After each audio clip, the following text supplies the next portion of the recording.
ឯកឧត្តមហ៊ុនម៉ាណីស្នេហាជាតិដ៏រឹងមាំប្រជាពលរដ្ឋជាង 15,000 នាក់ពីគ្រប់ទិសទីគាំទ្ររាជរដ្ឋាភិបាលដោះស្រាយបញ្ហាព្រំដែនការពារបូរណភាពទឹកដី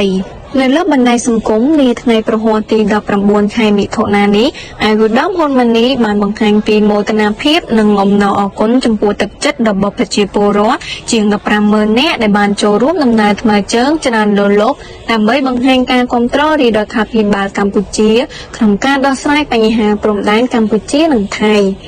ឯកឧត្តមហ៊ុនម៉ាណីមានប្រសាសន៍ថាព្រឹត្តិការណ៍ដំណើរថ្មើរជើងសលមិញនេះបានបង្ហាញយ៉ាងច្បាស់ពីជម្រៅនៃឆន្ទៈទឹកចិត្តក្តីស្រឡាញ់ដែលកូនខ្មែរមានសម្រាប់ប្រទេសជាតិយើង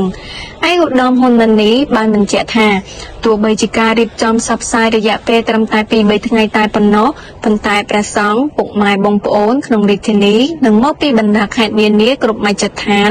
និងគ្រប់វ័យជាង 15,000 នាក់បានចូលរួមដោយបង្ហាញពីជម្រៅនៃទឹកចិត្តការគិតគូរការព្រួយបារម្ភដែលក្តីបារម្ភនេះសបញ្ជាក់ពីក្តីស្រឡាញ់ដែលកូនខ្មែរម្នាក់ៗមានសម្រាប់ប្រទេសជាតិយើង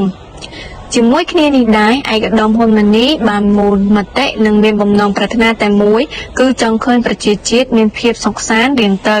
ដូច្នេះចំពោះករណីតានតឹងនៅព្រំដែនរវាងកម្ពុជានិងថៃ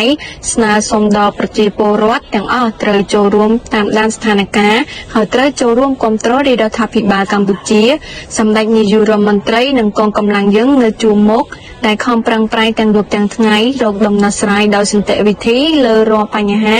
និងត្រៀមខ្លួនជាស្រេចដើម្បីការពារបូរណភាពទឹកដីបើមានភាពចាំបាច់